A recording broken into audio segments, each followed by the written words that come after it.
Hello everyone, good morning. आज अपन anatomy and physiology की class 6 discuss करेंगे। इससे पहले अपन ने 5 क्लास डिस्कस कर ली है। और जो लास्ट क्लास के अंदर जो अपना टॉपिक चल रहा था वो था फ्लूइड एंड इलेक्ट्रोलाइट बैलेंस, जिसके अंदर अपन ने फ्लूइड एंड इलेक्ट्रोलाइट की क्लास 2 ले ली है। जिसके अंदर फर्स्ट क्लास के अंदर अपन ने फ्लूइड एंड इलेक्ट्रोलाइट को समझा था। सेकेंड क्लास के अंदर फ्लूइड एंड इलेक्ट्रोलाइट के डेफिसिट और एक्सेस को समझा था कि फ्लूइड एंड इलेक्ट्रोलाइट बॉडी के अंदर डेफिसिट हो गया तो क्या होगा और एक्सेस हो गया तो क्या होगा।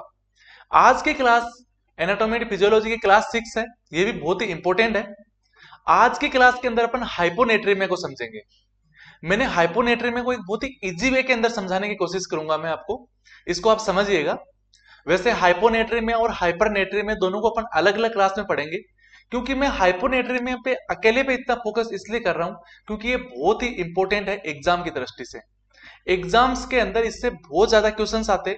सेकेंडली, इस टॉपिक को क्लियर होने के बाद आपके माइंड में बहुत सारे टॉपिक होंगे जो ऑटोमेटिकली क्लियर हो जाएंगे, तो इसको बहुत ही अच्छे से आप समझना। सबसे पहले अपन डिस्कस करते हैं हाइपोनेट्रीमिया होता क्या है। ओके,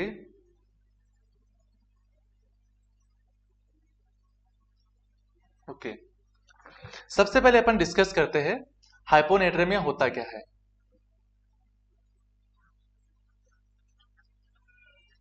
हाइपोनेट्रीमिया, ओके, हाइपोनेट्रीमिया इसका मीन्स सबसे पहले समझना है। हाइपो मीन्स, हाइपो मीन्स होता है लो, okay, hypo means low. Natraemia यानी नेट्री यानी होता है सोडियम। नेट्री यानी सोडियम, जिसको अपन ऐसे सोडियम भी लिखते हैं। और एमिया मीन्स होता है ब्लड। अंडरस्टैंड, आप समझ गए। हाइपोनेट्रेमिया, ब्लड के अंदर सोडियम की वैल्यू का कम होना। अब कितने से कम होना? नॉर्मल सोडियम लेवल क्या होता है? देखो, एक सबसे इंपॉर्टेंट चीज ये है कि ब्लड के अंदर या बॉडी के अंदर यदि अपन किसी भी इलेक्ट्रोलाइट की वैल्यू देखते हैं तो वो कहां देखते हैं? अपन ने सबसे पहले देखा था, एक होता है इंट्रासेल्यूलर फ्लूइड, एक होता है extra cellular fluid, okay. But upon body के अंदर जो भी वैल्यूएशन देखते हैं, चाहे वो सोडियम, पोटेशियम, क्लोराइड, जिस भी चीज की देखते हैं, वो कहां देखते हैं? वो एक्स्ट्रा सेल्यूलर फ्लूइड के अंदर देखते हैं। कहां देखते हैं? एक्स्ट्रा सेल्यूलर फ्लूइड के अंदर देखते हैं। एक्स्ट्रा सेल्यूलर फ्लूइड से ही अपन पता लगा पाते हैं कि अपनी बॉडी के अंदर इलेक्ट्रोलाइट्स की कमी है तो कितनी और कौन सी इलेक्ट्रोलाइट्स की कमी है। यदि फ्लूइड एक्सेस है तो वो भी एक्स्ट्रा सेल्यूलर फ्लूइड से ही पता लगता है। यानी ऑल ओवर अपनी बॉडी के अंदर किसी भी चीज को असेस करना है तो वो एक्स्ट्रा सेल्यूलर फ्लूइड से ही असेस करते हैं अपन, ओके। इंट्रा सेल्यूलर फ्लूइड को अपन वैसे नहीं माप सकते हैं, नहीं उसको अपन डिटरमाइन कर सकते हैं, ओके। तो एक्स्ट्रा सेल्यूलर फ्लूइड के अंदर सोडियम की वैल्यू है वो ब्लड के अंदर बहुत ही कम हो गई है। अब नॉर्मल वैल्यू कितनी होती है? Serum sodium level, serum sodium level normal कितना रहता है? वो रहता है 135 टू 145 MEQ पर लीटर। अंडरस्टैंड, समझ के? ये वैल्यूएशन होती है। यदि सीरम सोडियम लेवल, यदि सीरम सोडियम लेवल 135 MEQ पर लीटर से कम हो रहा है, 135 MEQ पर लीटर से कम हो रहा है, तो उसको क्या बोलेंगे अपन? हाइपोनेट्रेमिया। अंडरस्टैंड, उसको क्या बोलेंगे अपन? हाइपोनेट्रेमिया। और जब सीरम सोडियम लेवल, जब सीरम सोडियम लेवल 135 से कम हो रही है तो हाइपोनेट्रीमिया, और 145 MEQ पर लीटर से यदि ज्यादा हो रही है तो उसको अपन बोलेंगे हाइपरनेट्रेमिया, जो अपन नेक्स्ट क्लास के अंदर डिस्कस करेंगे। आज की क्लास के अंदर अपन हाइपोनेट्रेमिया को समझेंगे, बट इसको अपन इतना डीपली और इस तरीके से पढ़ेंगे कि आपको हाइपोनेट्रेमिया कहीं से भी किसी भी बुक से दोबारा पढ़ने की जरूरत नहीं पड़ेगी, ओके। इस तरीके से हम उसको एग्जैक्टली जितना भी एग्जाम की दृष्टि से इंपॉर्टेंट है वो सारा का सारा पोर्शन आज इसके अंदर अपन क्लियर करेंगे, ओके। तो हो गया, यानी इसको हाइपोनेट्रीमिया की डेफिनेशन होगी।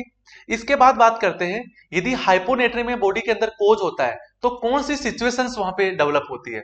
तो एक्स्ट्रा सेल्यूलर फ्लूइड के अंदर तो क्या हो गया? एक्स्ट्रा सेल्यूलर फ्लूइड के अंदर क्या हुआ? हाइपोनेट्रीमिया, यानी सोडियम की वैल्यू कम है। और सोडियम की वैल्यू कम होगी तो क्या होगा? वाटर की वैल्यू भी कम होगी, वाटर भी वहां पे कम ही होगा, क्योंकि सोडियम का एक स्पेसिफिकेशन ये है कि ये वाटर को अट्रैक्ट करता है। सोडियम क्या करता है, वाटर को अट्रैक्ट करता है, वाटर को अट्रैक्ट करता है। ओके, यानी एक तरीके से आप यूं समझ के चलिए कि सोडियम कहता है, वाटर को बोलता है भाई जहां तू है वहां मैं हूं, और वाटर बोलता है जहां तू है मैं वहां हूं। यानी सोडियम और वाटर है, दोनों की इतनी घनिष्ठता है कि ये जहां पे भी रहते हैं एक जगह ही रहते हैं। यदि सोडियम कम होगा बॉडी में तो वाटर भी कम होगा, और वाटर कम होगा, वाटर ज्यादा होगा तो सोडियम भी ज्यादा होगा। ओके, तो जब भी हाइपोनेट्रेमिया होगा तो उस कंडीशन में वाटर भी कम होगा। अब वो एक अलग चीज है कि बॉडी कंपेंसेट करके वाटर को बढ़ा देती है, या फिर कई बार हाइपरवोलेमिक हाइपरनेट्रिया में भी देखने को मिलता है, बल्कि वो कंडीशंस अलग रहती है जिनको अपन आगे डिस्कस करेंगे। बल्कि ऑल ओवर अपन समझा जाए तो जो सोडियम होता है वो वाटर को अट्रैक्ट करता है और वाटर सोडियम को अट्रैक्ट करता है। ओके, तो एक्स्ट्रा सेल्यूलर फ्लूइड के अंदर क्या होगा, इसके अंदर हाइपोनेट्रियम में सोडियम की वैल्यू डिक्रीज हो जाएगी, डिक्रीज हो जाएगी। ओके, और इंट्रासेल्यूलर फ्लूइड के अंदर सोडियम की वैल्यू इंट्रासेल्यूलर फ्लूइड के अंदर बढ़ जाएगी। ओके, क्योंकि जब भी किसी सेल है, ये वाली सेल है, ओके, और सेल के बाहर ये क्या है, इंटरस्टिशियल स्पेस है, यानी ये एक्स्ट्रा सेल्यूलर फ्लूइड है। तो इंटरस्टिशियल फ्लूइड के अंदर और सेल के बीच में यहां पे क्या रहता है, जब फ्लूइड एंड इलेक्ट्रोलाइट, यानी वाटर एंड इलेक्ट्रोलाइट, आप ऐसे समझ सकते हैं, वाटर एंड इलेक्ट्रोलाइट, इन दोनों का एक्सचेंज होता रहता है। ओके, क्योंकि जब बाहर की साइड में हाइपोनेट्रेमिया है तो उस कंडीशन में सेल के बाहर से अंदर आएगा, अंदर से बाहर जाएगा। बल्कि यहां पे जब इंटरस्टिशियल स्पेस के अंदर सोडियम की वैल्यू यदि कम है, डिक्रीज है, तो उस कंडीशन में सेल में ज्यादा मिलेगी। ओके, क्योंकि वो किसी न किसी सिचुएशन के कारण से ऐसा खोज हुआ है। तो यदि एक्स्ट्रा सेल्यूलर फ्लूइड के अंदर कम है तो इंट्रा सेल्यूलर के अंदर ऑलरेडी ज्यादा मिलेगा, यानी इंक्रीज मिलेगा सोडियम का लेवल। ओके, अब इसके बाद अपन समझते हैं हाइपोनेट्रियम में क्या होगा। फिर उस कंडीशंस के अंदर एक्सेस सोडियम होगा हाइपोनेट्रियम के अंदर, इंट्रासेल्यूलर फ्लूइड के अंदर। यदि एक्स्ट्रा सेल्यूलर के अंदर तो अपन ने देखा कि एक्स्ट्रा सेल्यूलर में तो हाइपोनेट्रियम के अंदर सोडियम की वैल्यू कम हो गई और इंट्रासेल्यूलर फ्लूइड के अंदर बढ़ गई है। ओके, यदि इंट्रासेल्यूलर फ्लूइड के अंदर अपन देखें, यदि इंट्रासेल्यूलर फ्लूइड के अंदर देखें तो यहाँ पे सोडियम की वैल्यू ज्यादा होगी, यानी एक्सेस होगी। तो एक्सेस होगी तो ये वाटर को अट्रैक्ट करेगा, क्योंकि जब मैंने बताया है कि सोडियम होता है वो वाटर को अट्रैक्ट करता है। जब इंट्रासेल्यूलर फ्लूइड के अंदर सोडियम यदि इंक्रीज रहेगा तो उस कंडीशन में ये वाटर को अट्रैक्ट करेगा, वाटर अट्रैक्ट करेगा। ओके, जब भी सोडियम की वैल्यू बढ़ेगी तो वाटर की वैल्यू भी बढ़ेगी, तो उस कंडीशन में एक सिचुएशन क्रिएट होगी वहां पे, वो होगा सेल स्वेलो, यानी सेल स्वेल हो जाएगी। जो सेल है उसकी साइज बढ़ जाएगी, यानी एक नॉर्मल सेल की साइज होती है, इस साइज के अंदर यदि वाटर इसके अंदर आएगा तो इस सेल की साइज क्या होगी, बढ़ेगी। और जब इससे वाटर बाहर निकलेगा तो उस कंडीशन में सेल की साइज कम हो जाएगी, यानी इस सिचुएशन में डिक्रीज हो जाएगी और इस सिचुएशन में बढ़ जाएगी। तो इसके अंदर सोडियम इंट्रासेल्यूलर फ्लूइड के अंदर बढ़ रहा है, तो उस कंडीशन में क्या होगा, जब ये वाटर को अट्रैक्ट करेगा और वाटर को अंदर लेगा तो उस कंडीशन में क्या होगा, सेल स्वेल हो जाएगी। तो एक तो ये सिचुएशन क्रिएट होगी। अब अपन नेक्स्ट स्लाइड में डिस्कस करते हैं। यहां पे अपन समझेंगे, ओके, यहां पर अपन समझेंगे कि जो हाइपोनेट्रियम है वो कितनी तरह का होता है। हाइपोनेट्रियम दो तरह का होता है। ओके, एक second,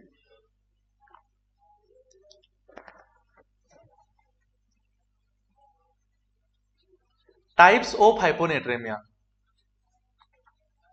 types of hyponatremia. Hyponatremia कितने तरह का होता है, हाइपोनेट्रेमिया दो तरह का होता है। नंबर 1 हाइपरवोलेमिक हाइपोनेट्रेमिया,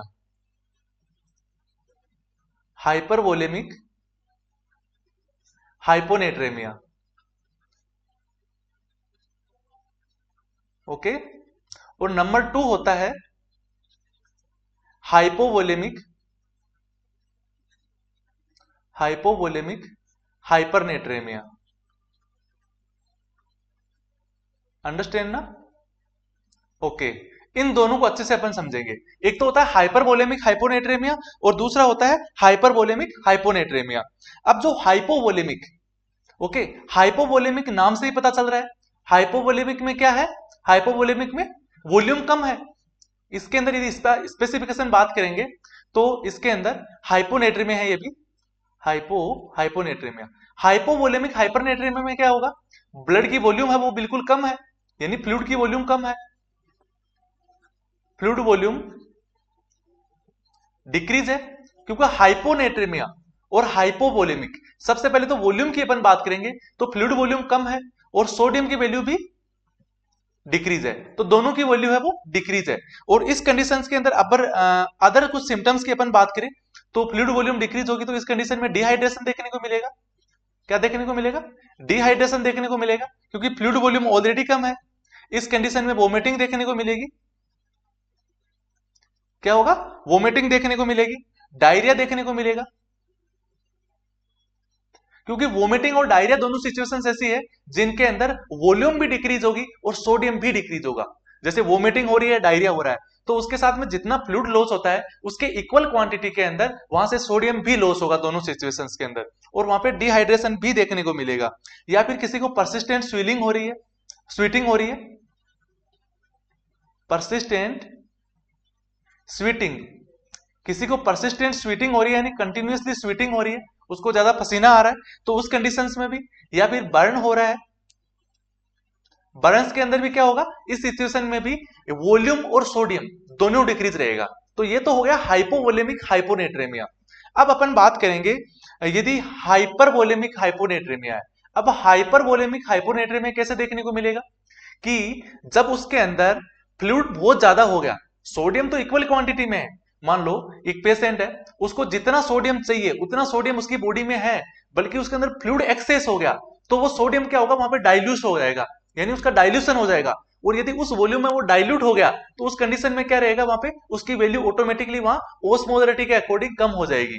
जैसे आप इस तरह से समझिए कि 1 लीटर वाटर है, यदि 1 लीटर वाटर के अंदर अपन सोडियम की वैल्यू अपन देखते हैं तो इसके अंदर मान लो 35 है, यानी 35 ml, 1 लीटर के अंदर 35 ml सोडियम होना चाहिए। तो यदि यहाँ पे फ्लूइड ज्यादा हो गया, यदि सोडियम तो उतना का उतना है, उतनी ही वैल्यू के अंदर है, बल्कि यदि 2 लीटर अपन ने 2 लीटर 2 लीटर 2 लीटर वहां पे अपन ने क्या कर दिया, फ्लूइड कर दिया, और वहां पे सोडियम कितना रहा, ओनली फॉर 35 ml, तो ऑलरेडी इसकी जो कंसंट्रेशन है वो कम हो गई, तो उसका डाइल्यूशन हो गया। जैसे अपन ने, आप इसको यूं समझ लीजिए कि 1 लीटर पानी है, 1 लीटर पानी के अंदर अपन ने 100 ग्राम चीनी डाली, ठीक है, 100 ग्राम अपन ने चीनी डाली, तो उस कंडीशन में इसका जो रेशियो होगा कितना हो गया, यदि 10% इसका ओस्मोलरिटी हो गया, यानी 100 ग्राम अपन ने चीनी डाल दिए 1 लीटर वाटर के अंदर, तो इसकी ओस्मोलरिटी कितनी होगी, 10% इसका डाइल्यूशन हो गया। यदि चीनी तो सिर्फ 100 ग्राम है और यहाँ पे वाटर अपने 2% कर दिया, सॉरी 2 लीटर कर दिया, तो उस कंडीशंस में क्या रहेगा, इसकी ओस्मोलरिटी कितनी रहेगी, वो बिल्कुल कम हो जाएगी, उसका डाइल्यूशन हो जाएगा। तो उस कंडीशंस में कितना हो जाएगा यहाँ पे, सिर्फ 5%, ओके, क्योंकि यहाँ पे सिर्फ 5% ओस्मोलरिटी रही है, तो इसका जो डाइल्यूशन हो गया, यानी हाइपरवोलेमिक हाइपोनेट्रेमिया, यानी वॉल्यूम बढ़ गया, बल्कि वॉल्यूम बढ़ने के कारण से वहां पे सोडियम की वैल्यू कम हुई है, तो उसको अपन बोलेंगे हाइपरवोलेमिक हाइपोनेट्रेमिया। ओके, यदि इसकी अपन बात करें तो इस कंडीशन में भी क्या होगा, हाइपरवोलेमिक, इसके अंदर एक तो सिर्फ फ्लूइड ओवरलोड रहेगा, क्या रहेगा, फ्लूइड ओवरलोड रहेगा, क्योंकि यहाँ पे नाम से ही पता चल रहा है हाइपरवोलेमिक है, तो वॉल्यूम तो ज्यादा रहेगी रहेगी, बल्कि सोडियम की जो वैल्यू है वो किस कारण से कम हुई है, इसके डाइल्यूशन होने के कारण से, यानी डाइल्यूट होने के कारण से। और दूसरा क्या रहेगा, sodium water in dilute, sodium water के अंदर डाइल्यूट हो गया। फिर यदि अपन बात करें तो इस तरह की सिचुएशंस और किस तरह के पेशेंट में देखने को मिलेगी, जैसे कोई रीनल फेलियर का पेशेंट है, रीनल फेलियर है, तो रीनल फेलियर में भी क्या देखने को मिलेगा, वहां पे भी हाइपरवोलेमिक रहेगा, क्योंकि उसको यूरिन आ नहीं रहा। यदि कोई रीनल फेलियर का पेशेंट है तो उसको यूरिन नहीं आएगा, तो वहां पे क्या होगा, हाइपरवोलेमिक रहेगा, यानी उसकी वॉल्यूम बढ़ जाएगी और सोडियम की वैल्यू डाइल्यूशन के कारण से वहां पे कम हो जाएगी। ओके, तो वहां पे भी हाइपोनेट्रेमिया देखने को मिलेगा। यदि कोई कंजेस्टिव हार्ट फेलियर है, ओके, यदि वहां पे कंजेस्टिव हार्ट फेलियर है कोई, CHF बोलते हैं जिसको, कंजेस्टिव हार्ट फेलियर में भी क्या रहेगा, हार्ट यदि ब्लड पंप नहीं कर पाएगा, तो पंप नहीं करेगा तो वो किडनी के पास नहीं जा पाएगा और किडनी उसको फिल्टर नहीं कर पाएगी, तो बॉडी के अंदर क्या होगा, फ्लूइड का रिटेंशन होगा, और फ्लूइड के रिटेंशन से क्या होगा, वॉल्यूम बढ़ेगी। जब हार्ट पंप नहीं करेगा, यहाँ पे हार्ट है, यहाँ पे किडनी है, जब हार्ट पंप करेगा तभी किडनी में ब्लड जाएगा और तभी वहां से फिल्टर करेगा, बल्कि जब हार्ट पंप नहीं कर रहा है क्योंकि वहां कंजेस्टिव हार्ट फेलियर है, वहां हार्ट में कंजेशन हो गया है, वेनस ब्लड की वॉल्यूम इंक्रीज हो गई है, तो वेनस ब्लड की वॉल्यूम इंक्रीज होने के कारण से क्या होगा, वहां पे फ्लूइड आगे पंप नहीं करेंगे तो वहां से फिल्टर नहीं होगा और फ्लूइड का रिटेंशन हो जाएगा, फ्लूइड रिटेंशन हो जाएगा। और फ्लूइड रिटेन होने के कारण से क्या होगा, फ्लूइड ओवरलोड होगा, और फ्लूइड ओवरलोड होने के कारण से वहां पे डाइल्यूशन के कारण से हाइपोनेट्रेमिया कोज होगा। ओके, दूसरी अपन बात करेंगे असाइटिस फ्लूइड की। किसकी बात करेंगे, असाइटिस फ्लूइड। असाइटिक फ्लूइड, असाइटिक फ्लूइड की सिचुएशन में भी क्या होगा, यहाँ पे यदि प्रोटीन की कमी हो जाएगी और प्रोटीन की कमी के कारण से क्या रहता है, ओस्मोटिक प्रेशर डिक्रीज रहेगा, और ओस्मोटिक प्रेशर डिक्रीज होने के कारण से फ्लूइड रिटेंशन होगा, फ्लूइड रिटेन होगा, और फ्लूइड रिटेन होने के कारण से हाइपर वोलेमिक रहेगा, यानी वहां पे वॉल्यूम बढ़ जाएगी, और वॉल्यूम बढ़ेगी तो डाइल्यूशन के कारण से वहां पे भी सोडियम की कमी रहेगी। तो इस तरह के सिचुएशंस में ये दो तरह का हाइपोनेट्रेमिया देखने को अपने को मिल सकता है। इसको अपन नेक्स्ट स्लाइड के अंदर देखते हैं।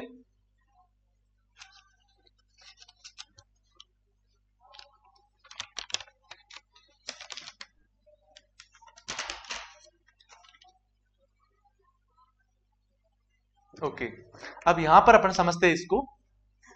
सबसे पहले इसके कोज की बात करेंगे कि इसके कारण क्या क्या हो सकते हैं, इसके अपन कोज की बात करेंगे।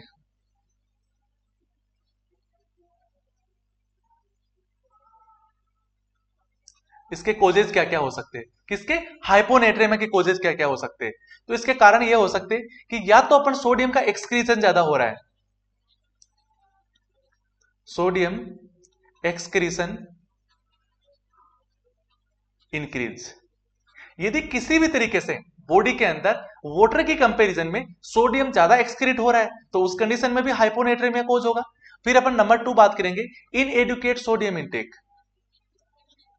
इनएडिक्वेट सोडियम इंटेक, जितनी मात्रा के अंदर, जिस क्वांटिटी में अपने को सोडियम बॉडी के अंदर लेना चाहिए उतना सोडियम अपन नहीं ले पा रहे, तो वो वहां पे क्या कोज होगा, तो भी वहां पे हाइपोनेट्रेमिया कोज होगा। या फिर सीरम सोडियम लेवल का डाइल्यूशन हो गया है,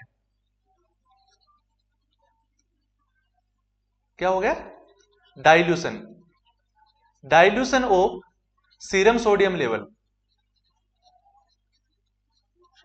तो उस कंडीशन में भी क्या रहेगा, यदि सोडियम तो वहां पे इक्वल क्वांटिटी में है, यानी सोडियम तो जितना बॉडी को रिक्वायरमेंट है उतना बॉडी में प्रेजेंट है, बट यदि अपन ने फ्लूइड की वॉल्यूम वहां पे इंक्रीज कर दी है, तो फ्लूइड की वॉल्यूम इंक्रीज होने के कारण से क्या होगा, उसका ऑल ओवर डाइल्यूशन हो जाएगा, और डाइल्यूशन होने के कारण से वहां पे हाइपोनेट्रेमिया कोज हो जाएगा। ओके, यदि इसको थोड़ा याद रखने के लिए कुछ ट्रिक्स है जो मैं आपको बताता हूं, जैसे अपन उसको अदर कोजेज के अंदर लेते हैं। अदर कोजेज क्या क्या हो सकते हैं, यदि अपन अदर कोजेज की बात करें तो इसको अपन 4 से याद रखते हैं, 4 इससे अपन 4 होगा, जिनसे अपन एक तरह से इसकी ट्रिक्स है जिससे अपन इसको याद रख सकते हैं। ओके, 4D का मतलब होता है D D D N T, जिसमें से फर्स्ट डी का मतलब होता है डायरिया। ओके, जब वहां पे डायरिया होगा तो डायरिया की कंडीशन में क्या रहेगा, हाइपोनेट्रेमिया होगा, समझ गया, हाइपोनेट्रेमिया देखने को मिलेगा। अपने देखा था डायरिया और वोमिटिंग के साथ ही साथ। दूसरा होगा डायूरेटिक्स, यदि वहां पर डायूरेटिक्स अपन पेशेंट को देंगे तो वहां पे भी क्या रहेगा, सोडियम डिक्रीज होगा, हाइपोनेट्रेमिया देखने को मिलेगा, क्योंकि डायूरेटिक्स भी क्या करेगी, सोडियम और वाटर दोनों को एक्सक्रीट करवाएगी, जिनके कारण से क्या होगा, सोडियम की कमी हो जाएगी। जब पर डायरिया और डायूरेटिक्स इन दोनों में क्या रहेगा, हाइपोवोलेमिक हाइपोनेट्रेमिया कोज होगा। क्या कोज होगा, हाइपोवोलेमिक हाइपोनेट्रेमिया। दूसरा, यदि कहीं पे भी ड्रेन लगा हुआ है, ड्रेन्स, बॉडी से कुछ भी ड्रेन हो रहा है, जैसे एनजी ट्यूब हो गया, ओके, एनजी ट्यूब हो गया, चेस्ट ड्रेन हो गया, एब्डोमेन ड्रेन हो गया, यदि इस तरह की कोई भी बॉडी के अंदर ड्रेन्स लगी हुई है तो उस कंडीशन में भी क्या होगा, वहां पे हाइपोनेट्रेमिया देखने को मिलेगा। फिर अपन नंबर 4D का बात करते हैं तो वो होता है डायफोरेसिस। डायफोरेसिस, डायफोरेसिस का मतलब होता है एक्सेसिव स्वीटिंग, एक्सेसिव स्वीटिंग। यदि एक्सेसिव स्वीटिंग वहां पे होगी तो उस कंडीशन में भी क्या होगा, सोडियम का लॉस ज्यादा होगा, वाटर की कंपैरिजन में वाटर का भी लॉस होगा, बल्कि स्वीटिंग से सोडियम वाटर का दोनों का लॉस होता है। तो इस कंडीशन में भी वहां पे क्या होगा, हाइपोनेट्रिया में देखने को मिलेगा। तो इसके कोजेज हो गए, ये मोस्टली मेन कोजेज है जो पहले वाले पढ़े थे। अदर कोजेज है वो इससे रिलेटिवली कोज अपन इसको बोल सकते हैं। यदि इसको और अपन याद करना चाहे तो इसके लिए एक ट्रिक और है जो अपन नेक्स्ट के अंदर देखते हैं। आपको जो ट्रिक अच्छी लगे वो आप यूज कर सकते हैं। जैसे अपन इसको यूज समझे कि SiADH, एक ट्रिक है इसकी कि इसको अपन याद कर सकते हैं। SiADH, SiADH का मतलब क्या होता है? SiADH का मतलब होता है syndrome of inappropriate anti diuretic hormone, anti diuretics hormone. Okay, ये एक तरीके से एक अलग डिजीज कंडीशन है। SiADH के अंदर क्या रहता है, जितनी मात्रा में एंटी डायूरेटिक हार्मोन चाहिए वो उतनी मात्रा में नहीं रहता है। यानी इसके अंदर ऑल ओवर देखा जाए तो इसके अंदर SiADH में ADH की कमी हो जाती है, यानी एंटी डायूरेटिक हार्मोन की कमी हो जाती है। और एंटी डायूरेटिक हार्मोन का मतलब क्या होता है? देखो, एक तो होता है डायूरेटिक, एक होता है डायूरेटिक, और दूसरा होता है एंटी डायूरेटिक। अपन डायूरेटिक्स का काम क्या रहता है, सबसे पहले अपन डायूरेटिक्स को समझते हैं। डायूरेटिक्स का काम क्या रहता है? यूरिन आउटपुट को इंक्रीज करना। यूरिन आउटपुट को इंक्रीज करता है, कौन करता है? डायूरेटिक। और एंटी डायूरेटिक क्या करता है? ये यूरिन आउटपुट को बढ़ाता है। डायूरेटिक्स क्या करता है? यूरिन आउटपुट को इंक्रीज करता है। जो जैसे इसके एग्जांपल्स की बात करें तो जैसे इंजेक्शन लासिक्स होता है, इंजेक्शन डायूरेटिक्स होता है, इंजेक्शन टेबलेट सभी होते हैं। जैसे पर लासिक्स हो गया, डायूरेटिक्स हो गया, जिसको अपन लासिक्स को अपन फुरसेमाइड भी बोलते हैं। तो ये सब क्या करते हैं? ये यूरिन की वॉल्यूम को इंक्रीज करते हैं, यानी यूरिन आउटपुट इंक्रीज करते हैं। ये यूरिन आउटपुट इंक्रीज करते हैं। और एंटी डायूरेटिक हार्मोन क्या करते हैं अपनी बॉडी के अंदर? यूरिन आउटपुट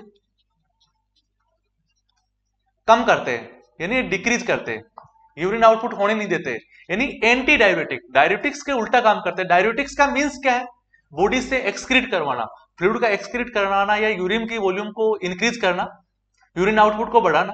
बल्कि डायूरेटिक्स के एंटी यदि कोई वर्ड लग रहा है कि एंटी डायूरेटिक्स, तो कॉमन सी बात है यहाँ पे यूरिन आउटपुट को कम कर रहा है। और ये एक तरह का हार्मोन होता है। एंटी डायूरेटिक्स क्या है? एक तरह का हार्मोन होता है जो कहां से निकलता है? ये पोस्टीरियर पिट्यूटरी से। जो पिट्यूटरी होती है, पिट्यूटरी के दो पार्ट होते हैं, एक ये एंटीरियर पिट्यूटरी होती है और ये क्या रहती है? ये पोस्टीरियर पिट्यूटरी होती है। ओके, ये पोस्टीरियर पिट्यूटरी होती है। जो एंटीरियर पिट्यूटरी होती है, ये 80% ग्लैंड का जो पार्ट होता है वो सिर्फ एंटीरियर पिट्यूटरी होती है, और पोस्टीरियर पिट्यूटरी होती है वो 20% होता है। जो एंटीरियर पिट्यूटरी होती है यहां से 7 हॉर्मोन्स निकलते हैं। ओके, और जो पोस्टीरियर पिट्यूटरी होती है यहां से 2 हार्मोन निकलते हैं। इनको अपन एंडोक्राइन के अंदर पढ़ेंगे। और जो पोस्टीरियर पिट्यूटरी होती है यहां से 2 हार्मोन निकलते हैं, उनमें से एक तो होता है ऑक्सीटोसिन और दूसरा कौन सा होता है? दूसरा होता है एडीएच, यानी एंटी डायूरेटिक हार्मोन। अब यहां से जो 9 हार्मोन्स निकलते हैं ये बॉडी की अलग अलग ग्लैंड्स पे जाके काम करते हैं। तो उसी तरीके से जो एडीएच है वो एडीएच कहां काम करता है आके? ये अपनी किडनी पे आके काम करता है। कहां काम करता है? ये अपनी किडनी पे आके काम करता है। ओके, तो जो एंटी डायूरेटिक्स हार्मोन है ये क्या करेगा यहां पर? ये यूरिन का आउटपुट कम करता है। तो जो SiADH जो अपन ट्रिक्स पढ़ रहे थे, इस ट्रिक्स को अपन देखते हैं। बीच में अपन कुछ और आपको जनरल चीजें बताने लग गया था मैं। ओके, अब अपन यहां पे पढ़ेंगे कि SiADH का फॉर्मूला किस तरीके से बनता है, यानी syndrome of inappropriate anti diuretic hormone. इसका ऑल ओवर अपन देखा जाए, SiADH का ऑल ओवर अपन देखा जाए तो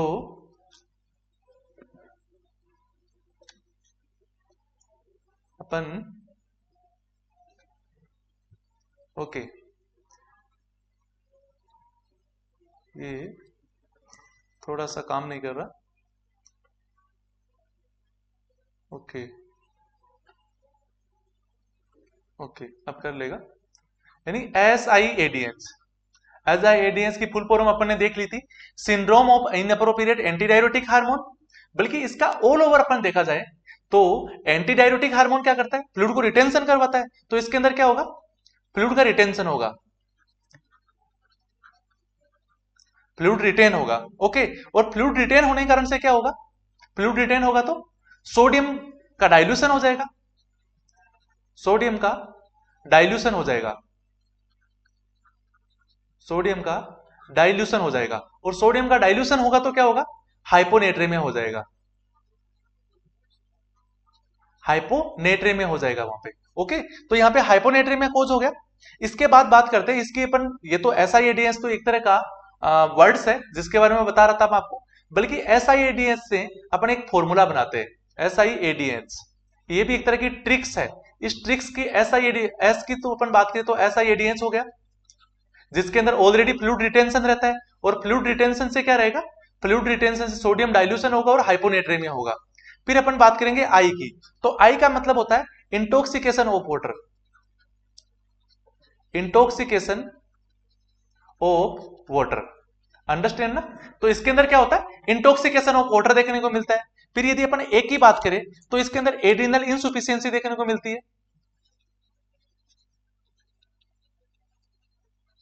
एड्रिनल इनसफिशियंसी देखने को मिलती है। एड्रिनल इनसफिशियंसी होगी तो क्या होगा, उससे भी वाटर रिटेंशन होगा, और वाटर रिटेंशन से हाइपोनेट्रेमिया देखने को मिलेगा। ओके, तो ये भी एक तरह की ट्रिक्स होगी। फिर अपन बात करते हैं डी की, तो डी का मतलब क्या होता है, डायरेटिक्स,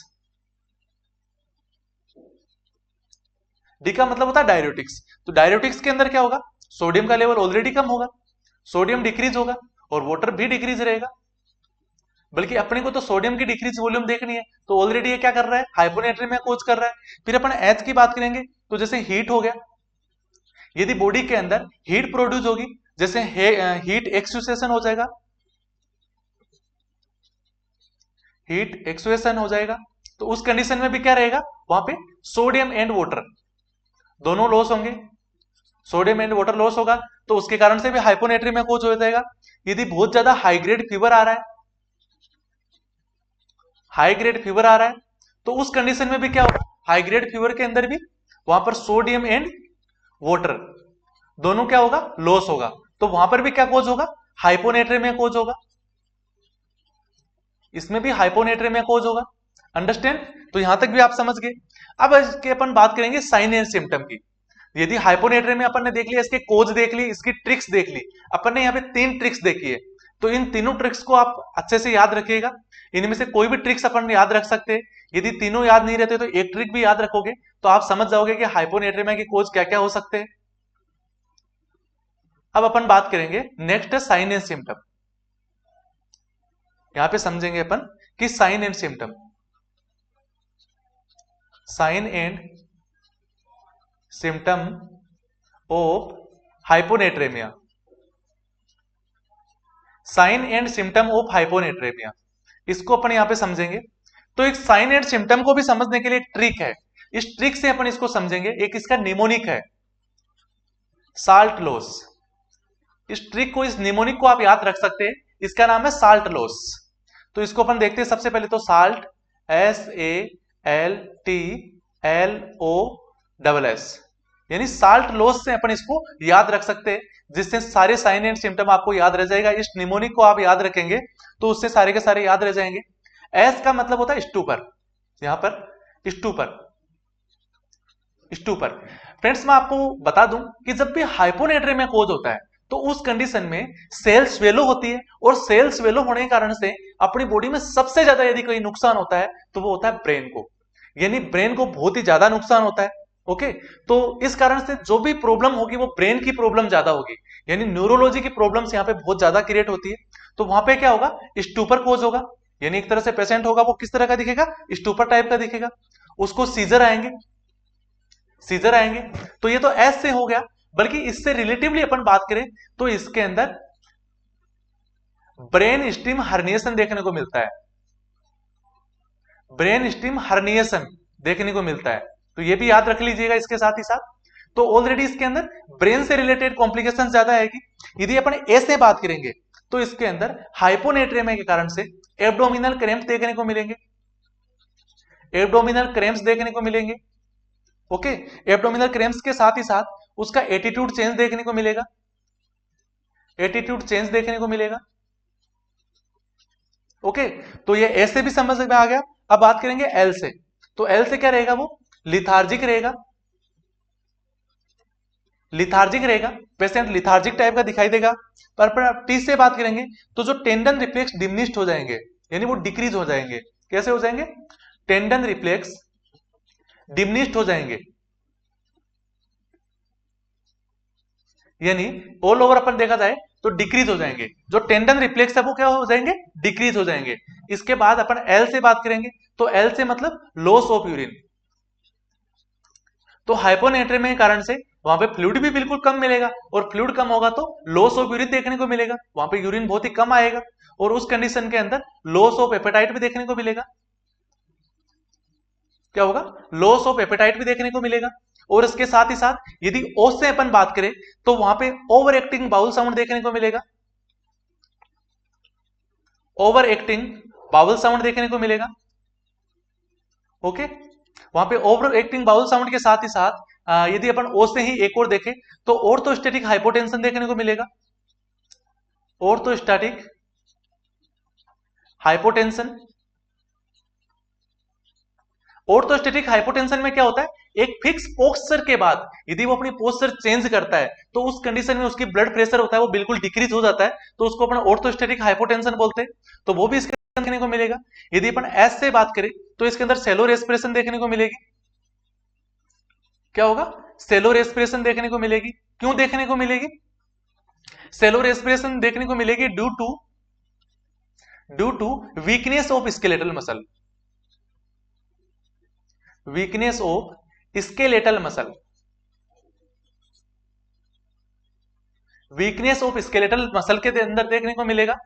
यानी उसकी जो स्केलेटल की जो मसल्स होगी, जो उसकी चेस्ट की जो रिब्स वगैरह होगी, उसकी स्केलेटल सिस्टम होगा, तो उसकी जो मसल्स होगी वो वीक हो जाएगी, और वीकनेस के कारण से क्या होगा, वहां पे सेलो रेस्पिरेशन देखने को मिलेगी।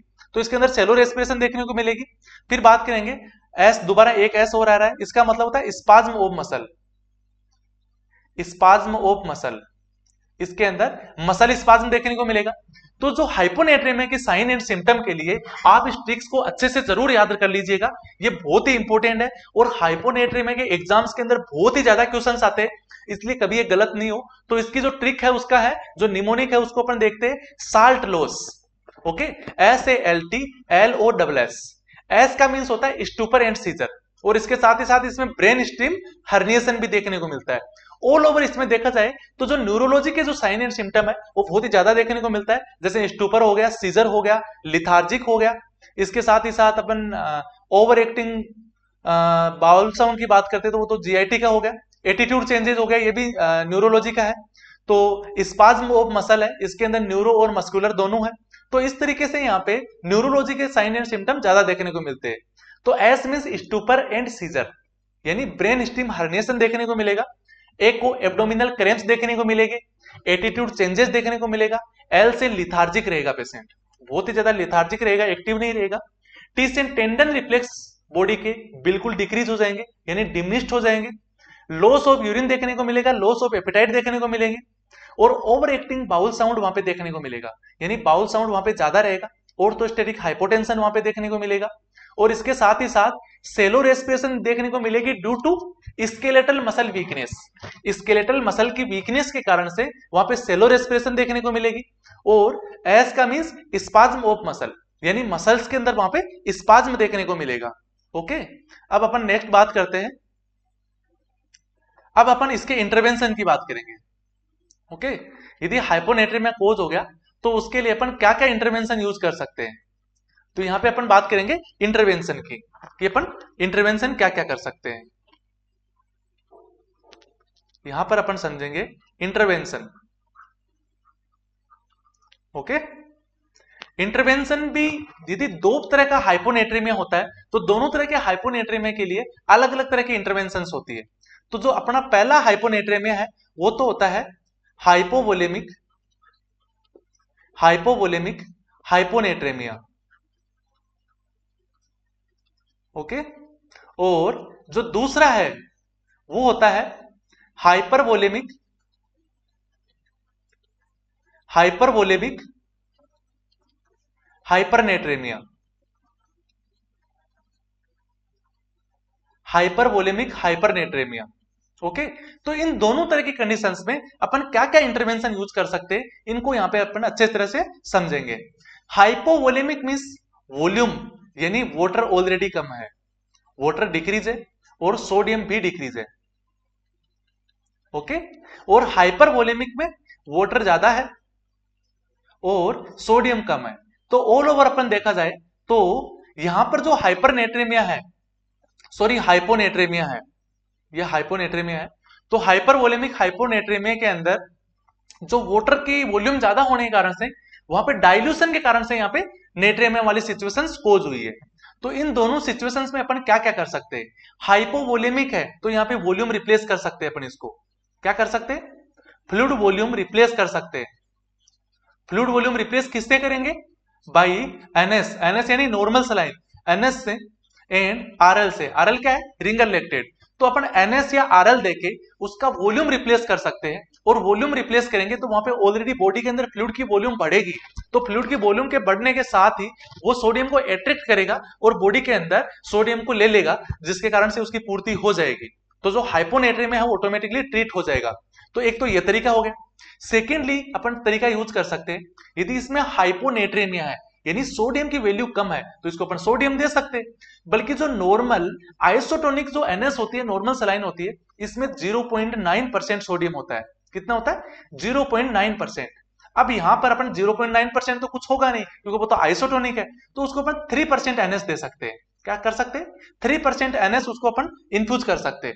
बल्कि फ्रेंड्स 3% एनएस देने के साथ बहुत सारी चीजों का ध्यान रखने की जरूरत होती है, यानी 3% एनएस देने के साथ ही साथ बहुत सारी कॉम्प्लिकेशंस कोज हो सकती है, तो उन कॉम्प्लिकेशंस का भी अपने को ध्यान रखना चाहिए। जैसे 3% एनएस को बिल्कुल स्लो देना चाहिए, स्लो रेट से देना चाहिए।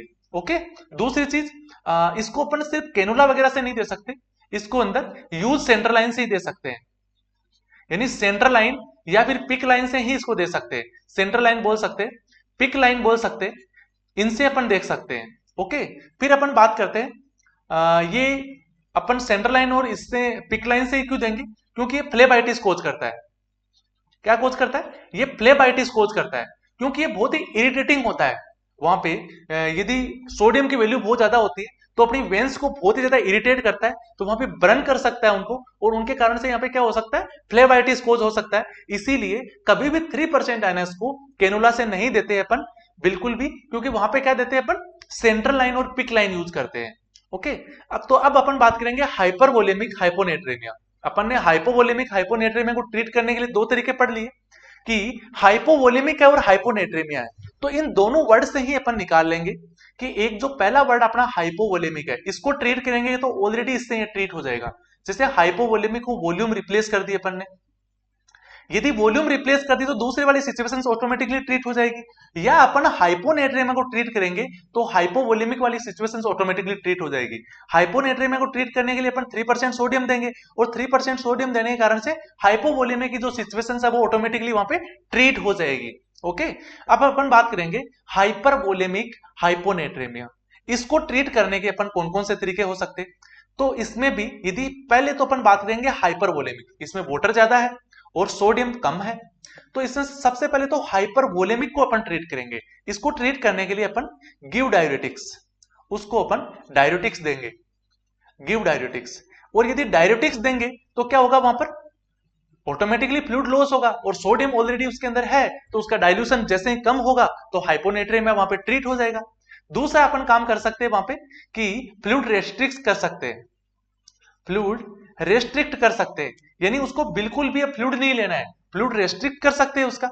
उसके साथ ही साथ यदि कोई रीनल फेलियर का पेशेंट है, ये तो इसको ट्रीट करने के लिए दो तरीके हो गए, फ्लूइड रेस्ट्रिक्ट करेंगे और उसको डायरेटिक्स देंगे तो वॉल्यूम कम इसका ट्रीट होगा, तो ऑटोमेटिकली नेट्रेमिया भी उसका ट्रीट हो जाएगा। अब यदि कोई रीनल फेलियर का पेशेंट है, रीनल फेलियर का पेशेंट है, तो उसके अंदर तो ऑलरेडी हाइपरवोलेमिया भी देखने को मिलेगा और हाइपोनेट्रेमिया भी देखने को मिलेगा, बल्कि उसमें अपन डायरेटिक्स बिल्कुल नहीं दे सकते क्योंकि उसकी किडनी काम नहीं कर रही। और फ्लूइड रेस्ट्रिक्ट तो कर सकते हैं, बल्कि डायरेटिक्स नहीं दे सकते, और डायरेटिक्स नहीं देंगे तो वॉल्यूम को कैसे अपन ट्रीट करेंगे। तो रीनल फेलियर पेशेंट के लिए कुछ सोचना ही नहीं है, वहां पे जो ट्रिक्स यूज करनी है वो होता है डायलिसिस। यदि कोई डायलिसिस कर सकते हैं, उसका रीनल फेलियर का पेशेंट है तो उसको हाइपरवोलेमिक हाइपोनेट्रेमिया है तो उसको ट्रीट करने का मोस्ट कॉमन ट्रीटमेंट क्या रहे, ट्रीटमेंट मेथड क्या है वहां पे, डायलिसिस। इस तरह के काफी बार क्वेश्चंस भी आते हैं। एक बार पहले भी एक क्वेश्चन आया है कि कोई हाइपरवोलेमिक हाइपोनेट्रेमिया है, या फिर उसमें ऐसे पूछा गया था कि एक रीनल फेलियर पेशेंट है और उसके अंदर हाइपोनेट्रेमिया की कंडीशन से, यानी सोडियम की वैल्यू बहुत कम है, यदि उसके अंदर दी हुई भी थी कि 130 उसका सोडियम की वैल्यू है, यानी 130 MEQ पर लीटर उसका सोडियम सीरम सोडियम लेवल है, तो उस कंडीशन में उस पेशेंट को ट्रीट करने के अपने पास क्या क्या ऑप्शंस हो सकते हैं, कैसे उस पेशेंट को अपन ट्रीट कर सकते हैं। तो वहां पे अपने को कुछ सोचना ही नहीं है, ना अपने को कुछ दवाई देनी है, ना कुछ उसको इंटरवेंशन है अदर, उसके लिए सिर्फ एक ही इंटरवेंशन है, वो है डायलिसिस। उसका एक ही उपाय है, वो है डायलिसिस। तो उसको तुरंत अपन डायलिसिस करेंगे। दूसरा होता है, एक होता है SIADH। यदि SIADH की सिचुएशन है तो उस कंडीशन में क्या करेंगे, तो वहां पे भी अपन एक ड्रग होती है जिसका नाम होता है, यानी यदि रीनल फेलियर की तरह ही SIADH का पेशेंट है तो उस पेशेंट को भी अपन ना तो डायरेटिक्स दे सकते हैं SIADH पेशेंट को, ओके, क्योंकि ऑलरेडी वहां पे क्या हो रहा है, वहां पे इनअप्रोप्रिएट एंटी डायरेटिक हार्मोन है, यानी एंटी डायरेटिक हार्मोन ऑलरेडी वहां पे ज्यादा है, तो यूरिन की वॉल्यूम ऑलरेडी वो बढ़ा रहा है, तो वहां पे डायरेटिक्स अपन नहीं दे सकते। यदि फ्लूइड की वॉल्यूम नहीं भी बढ़ा रहा है, उसकी यूरिन के आउटपुट की नहीं बढ़ा रहा है, तो भी अपन वहां पे डायरेटिक्स तो दे ही नहीं सकते SIADH के पेशेंट के अंदर। तो वहां पे अपन क्या करेंगे, उसको एक ड्रग आती है, उसका नाम होता है डेमेक्लोसाइक्लिन, ओके, डेमेक्लोसाइक्लिन। यदि क्वेश्चन इस तरीके से पूछा जाता है कि एक हाइपोनेट्रेमिया का पेशेंट है और उसको SIADH है, तो उस कंडीशन में उसको कैसे ट्रीट करेंगे, या उसकी ड्रग ऑफ चॉइस क्या है, तो वो क्या होगी, डेमेक्लोसाइक्लिन। एक तरीके से इसकी क्या है, ये ड्रग ऑफ चॉइस है, तो उसको अपन क्या देंगे, डेमेक्लोसाइक्लिन देंगे, ओके। अब थोड़ा नेक्स्ट देखते हैं। ये अपना वैसे हाइपोनेट्रेमिया कंप्लीट हो गया है, बल्कि अपन यदि बात करें ECG चेंजेस की, कि यदि हाइपोनेट्रेमिया है किसी पेशेंट को, हाइपोनेट्रेमिया है,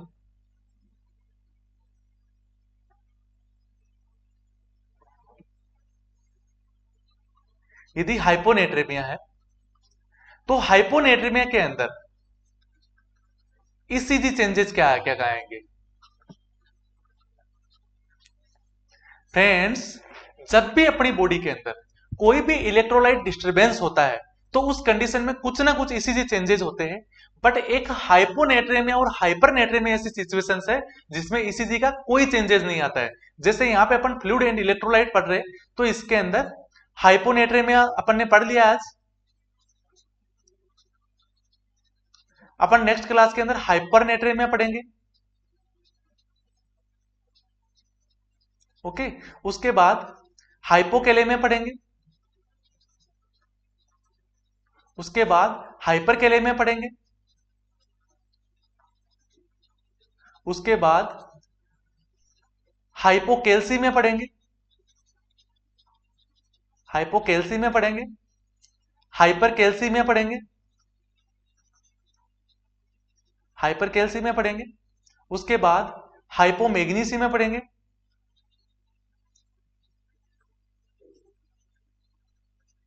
उसके बाद हाइपरमैग्नीसियम में पढ़ेंगे, ओके। और उसके बाद 9th नंबर अपन पढ़ेंगे हाइपोफोस्फेटेमिया, हाइपोफोस्फेटेमिया पढ़ेंगे, उसके बाद हाइपरफोस्फेटेमिया पढ़ेंगे।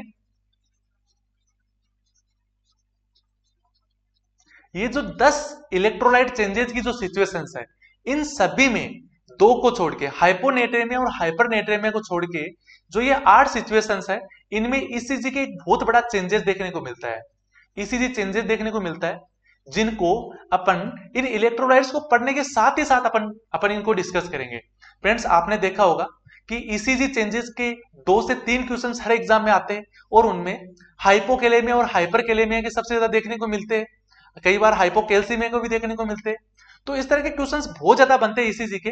और जो फ्लूइड एंड इलेक्ट्रोलाइट है, ये बहुत ही ज्यादा इंपॉर्टेंट टॉपिक है, यानी मैं तो इसको ऐसा बोलता हूं कि कंप्लीट जो अपनी एग्जाम्स होती है उन 100% में से 5 से 7% सिर्फ और सिर्फ फ्लूइड एंड इलेक्ट्रोलाइट का एक सिलेबस है, ओके। तो आप इस फ्लूइड एंड इलेक्ट्रोलाइट को बहुत ही अच्छे से समझ लीजिएगा, क्योंकि फ्रेंड्स, एग्जाम फाइट करने के लिए जो सबसे इंपॉर्टेंट चीज है वो यह है कि आप सिलेबस के अकॉर्डिंग पढ़े, और सिलेबस के अंदर जब मैं आपको बता रहा हूं कि ये टॉपिक है वो बहुत ही ज्यादा इंपॉर्टेंट है। जैसे कुछ टॉपिक्स की अपन बात करते हैं, तो जैसे फ्लूइड एंड इलेक्ट्रोलाइट हो गया, फ्लूइड एंड इलेक्ट्रोलाइट हो गया, इसके साथ ही साथ ईसीजी हो गया, इसके साथ ही साथ अपन एसिड बेस बैलेंस की बात करते हैं। इन तीनों टॉपिक को अपन मिला के अपन बात करें तो इन तीनों टॉपिक से 10 से 12% या फिर 15% तक की भी बोल सकते हैं कंप्लीट एग्जाम का सिलेबस है, सिर्फ और सिर्फ इसमें से। तो जो हर बार यदि ये टॉपिक पूछे जाते हैं तो इन टॉपिक्स को क्यों ना बहुत ही अच्छी तरीके से पढ़ ले। और हालांकि जो सबसे ज्यादा स्टूडेंट के क्वेश्चन गलत होते हैं वो सिर्फ इसी में से होते हैं। एसिड बेस बैलेंस को भले ही आपने 10 बार पढ़ा होगा, बल्कि यदि अच्छे से नहीं पढ़ा तो आप उसको भूल जाएंगे। तो जो भी टॉपिक पढ़ रहे हैं उसको बहुत डीप पढ़े। अब फ्लूइड एंड इलेक्ट्रोलाइट को 2 घंटे में कंप्लीट अपन शॉर्टली डिस्कस कर सकते थे, बल्कि मैं आपको इतना डीपली इसलिए बता रहा हूं कि इनमें से एक एक चीज बहुत ज्यादा इंपॉर्टेंट है। आज अपनी कंप्लीट क्लास में सिर्फ और सिर्फ एक हाइपोनेट्री में कंप्लीट हो गया है, बल्कि इसमें से आपको ऐसी कौन सी चीज चल लगी जो एग्जाम के लिए इंपॉर्टेंट नहीं है। हर एक पॉइंट बहुत इंपॉर्टेंट है। मैंने यहाँ पे सिर्फ और सिर्फ इंपॉर्टेंट चीजें आपको बताई है, बल्कि फिर भी जो इंपॉर्टेंट है वो सारा कुछ अपने को पढ़ना ही पड़ेगा। ओके, तो इनमें से आप जो भी पढ़ रहे हैं इनके साथ के साथ नोट्स बनाते जाइए। मैं एक साथ ही फ्लूइड एंड इलेक्ट्रोलाइट के कंप्लीट नोट्स यहाँ पे अपलोड कर दूंगा, तो वहां से भी आप नोट्स बना सकते हैं। और अपनी जो क्लासेज है वो डेली अब कंटिन्यूसली चलेगी और 2 से 3 सब्जेक्ट की कंटिन्यूसली क्लासेज चलेगी। Okay, thank you, bye for now and see you later, bye bye.